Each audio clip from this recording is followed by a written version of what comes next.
महाभारत में कई लोगों का जन्म बायोलॉजिकल तरीके से नहीं हुआ। इसमें कर्ण भी हैं और आचार्य द्रोणाचार्य भी। द्रोणाचार्य का जन्म वीर्य से भरे एक पात्र से हुआ था। कुछ लोग इस पात्र को दोना मानते हैं, तो कुछ कलश तो कुछ कटोरी। वह प्रसिद्ध महर्षि भारद्वाज के अनियोजित पुत्र कहलाए। उन्होंने अपना वीर्य एक कलश में रखा, जिससे द्रोण की उत्पत्ति हुई। साइंस भी कहती है कि मानव स्पर्म को 40 सालों तक सुरक्षित रखकर उससे बच्चा पैदा किया जा सकता है। प्राचीन भारत में महर्षि भारद्वाज की बहुत ख्याति थी। श्री राम भी उनकी सलाह मानते थे। वह बृहस्पति के पुत्र और कुबेर के नाना थे। चरक संहिता के अनुसार भारद्वाज ने इंद्र से आयुर्वेद और व्याकरण का ज्ञान पाया था। महाकाव्यों में भारद्वाज त्रिकालदर्शी, महान चिंतक तथा ज्ञानी के रूप में माने गए। रामायण काल की भांति महाभारत काल में भी भारद्वाज पूरे प्रभाव के साथ उपस्थित रहे।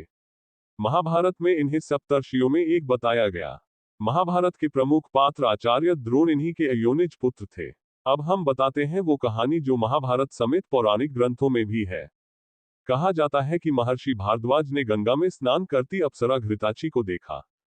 वह आसक्त हो गए। उन्होंने स्खलित वीर्य यज्ञ कलश में रख दिया। यज्ञ कलश को द्रोण भी कहा जाता है।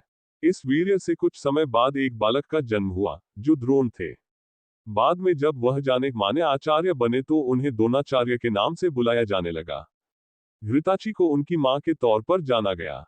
वैसे द्रोण के जन्म का दूसरा मत ये भी है कि भारद्वाज जब अप्सरा घृताची पर आसक्त हो गए तो उन्होंने उनके साथ शारीरिक मिलन किया। उससे द्रोण का जन्म हुआ। द्रोण के नाम का अर्थ है बर्तन या बाल्टी या तरकश। अब अप्सरा घृताची के बारे में भी जान लीजिए। घृताची प्रसिद्ध अप्सरा थी, जो कश्यप ऋषि तथा प्राधा की पुत्री थी। उनके जीवन में कई ख्यातिलब्ध पुरुष आए, जिनके मिलन से उन्होंने कई पुत्र पुत्रियों को जन्म दिया।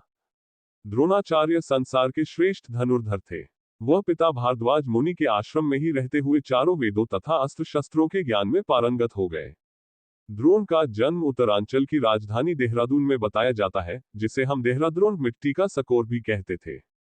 वेद वेदागों में पारंगत तथा तपस्या के धनी द्रोण का यश थोड़े ही समय में चारों ओर फैल गया।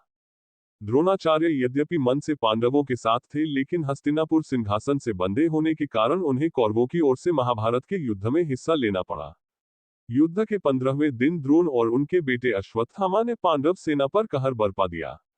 तब योजना बनाकर पांडवों द्वारा द्रोण को फंसाकर उनकी छल से हत्या कर दी जाती है। दरअसल भीम अश्वत्थामा नामक हाथी को मारने के लिए आगे बढ़ते हैं।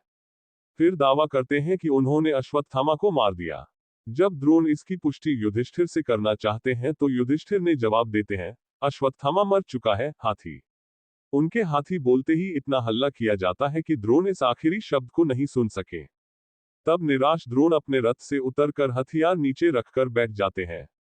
पांडव इस अवसर का उपयोग उन्हें गिरफ्तार करने के लिए करना चाहते थे, लेकिन पिता और कई पांचाल योद्धाओं की मृत्यु से क्रोधित धृष्टद्युम्न ने इस अवसर का लाभ उठाया। युद्ध के नियमों का घोर उल्लंघन करते हुए उनका सिर काट दिया। ऐसा माना जाता है कि गुड़गांव शहर शाब्दिक रूप से गुरु का गांव की स्थापना द्रोणाचार्य ने राजकुमारों को युद्ध कलाओं की शिक्षा देने के लिए की थी। इसे शुरुआत उन्होंने गुरुग्राम के रूप में की थी। गुड़गांव शहर के भीतर अब भी गुड़गांव नामक एक गांव मौजूद है। 12 अप्रैल 2016 को गुड़गांव का नाम बदलकर गुरुग्राम करने का फैसला किया गया।